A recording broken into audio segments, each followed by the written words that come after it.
નસકોરા બોલવા એક કોમન સમસ્યા છે. બાળકોથી લઈને અનેક મોટા લોકોના નસકોરા બોલતા હોય છે. નસકોરા બોલવા પાછળ અનેક કારણો જવાબદાર હોય છે.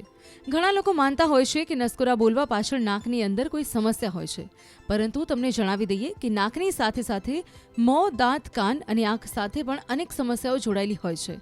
આનો અર્થ એ થયો કે નસકોરા બોલવા માત્ર નાકનો જ પ્રોબ્લેમ નથી હોતો. આ અનેક અંગો સાથે જોડાયેલી સમસ્યા હોઈ શકે છે.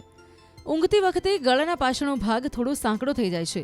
એવામાં જ્યારે ઓક્સિજન સાંકડી જગ્યામાંથી જાય છે ત્યારે આસપાસની પેશીઓ વાઇબ્રેટ થવા લાગે છે, જેના કારણે નાકમાંથી વિચિત્ર અવાજો આવવાનું શરૂ થઈ જાય છે, જેને સ્નોરિંગ એટલે કે નસકોરા કહેવામાં આવે છે.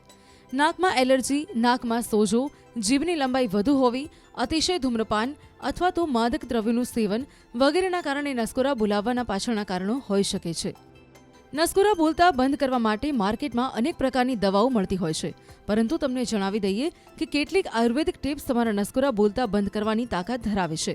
જાણીતા આયુર્વેદિક એક્સપર્ટ સોશિયલ મીડિયા પર એક પોસ્ટ શેર કરી છે, તો જાણો તમે પણ આ આયુર્વેદિક નુસ્ખાઓ વિશે. નસકોરા બોલતા બંધ કરવા માટે ગાયનું ઘી અનેક રીતે ઉપયોગી છે. ગાયના ઘીના 2 ટીપા સવારમાં અને રાત્રે નાકમાં નાખવાથી તમને ઊંઘ સારી આવે છે. આ સાથે જ માથાના દુખાવામાંથી પણ આરામ મળે છે. આ એક ઇમ્યુનિટીમાં સુધારો કરે છે. આ સાથે જ એલર્જી ઓછી કરવાનું પણ કામ કરે છે.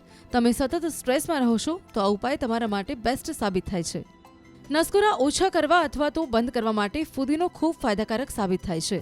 દરરોજ ઊંઘતા પહેલા ફુદીનાના તેલના કેટલાક ટીપા નાકમાં નાખીને ઊંડો શ્વાસ લો. તેનાથી નાકના છિદ્રોમાં આવેલો સોજો ઓછો થઈ જશે અને તમે સરળતાથી શ્વાસ લઈ શકશો. તમે ઈચ્છો તો નાકની આજુબાજુ ફુદીનાનું તેલ લગાવીને પણ સૂઈ શકો છો. આમ કરવાથી પણ નસકોરા બોલાવવાના બંધ થઈ જશે. ઓટો ઇમ્યુન ડિસઓર્ડરમાં પણ અનેક રીતે ફાયદાકારક છે. એક્સપર્ટનું માનીએ તો auto immune thyroid, rheumatoid ગઠિયા, multiple સ્કેલેરોસિસ વગેરે જેવા રોગોને પણ દૂર કરવામાં ફાયદો કરે છે. ઓલિવ ઓઇલમાં ઘણા એવા તત્વો હાજર છે જેનાથી સરળતાથી શ્વાસ લઈ શકાય છે. જે વ્યક્તિને નસકોરા બોલાતા હોય તેમણે રાત્રે સૂતી વખતે ઓલિવ ઓઇલમાં મધ મિક્સ કરીને ખાઈ લો.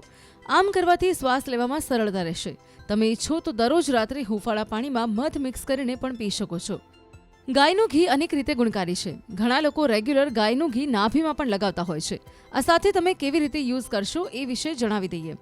આ ગાયના ઘીના 2 ટીપા તમારા નાકમાં નાખવાના રહેશે. આ માટે તમારે ઘીને હૂંફાળું ગરમ કરવાનું રહેશે અને પછી રૂ કે ડ્રોપર તેમજ નાની આંગળીની મદદથી નાકમાં તેને નાખી શકો છો. એલચી અથવા તેનો પાવડર પણ નસકોરાની સમસ્યા દૂર કરવામાં ખૂબ જ ફાયદાકારક સાબિત થાય છે. સૂવાના સમય પહેલા ગરમ પાણીમાં એલચી અથવા તેનો પાવડર નાખીને તે પાણી પીવો. આ ઉપાયથી નસકોરાની સમસ્યા દૂર થઈ શકે છે. લસણ પણ તમને સારી અને આરામદાયક ઊંઘ મેળવવામાં મદદ કરે છે. લસણમાં દર્દ મટાડવાનો ગુણ રહેલો છે. લસણ બ્લોકેજ સાફ કરવાની સાથે શ્વાસ લેવામાં પણ એટલું જ મદદ કરે છે. નસકોરા રોકવા માટે લસણની 2 થી 4 કળીઓ લો અને તેને સરસિયાના તેલમાં નાખી હળવું ગરમ કરો. પછી ઊંઘતા પહેલા આ તેલથી છાતી પર માલિશ કરો. ગળા અથવા શ્વસન માર્ગમાં આવેલા સોજાના કારણે શ્વાસ લેવામાં તકલીફ થતી હોય છે, જેના કારણે નાકમાંથી વિચિત્ર અવાજો આવે છે.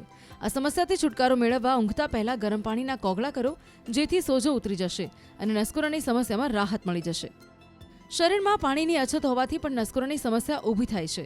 જ્યારે શરીરમાં પાણીની માત્રામાં ઘટાડો થાય છે ત્યારે શ્વાસ નળીથી નાક તરફ જતા માર્ગમાં રહેલો ભેજ સુકાઈ જતો હોય છે અને આવી પરિસ્થિતિમાં સાઇનસ હવાની ગતિને શ્વસન તંત્ર સુધી પહોંચવામાં સહકાર આપી શકતું નથી અને શ્વાસ લેવામાં તકલીફ પડે છે. તેથી નસકોરાની સમસ્યાથી છુટકારો મેળવવા દિવસભર પુષ્કળ પાણી પણ પીધા કરો.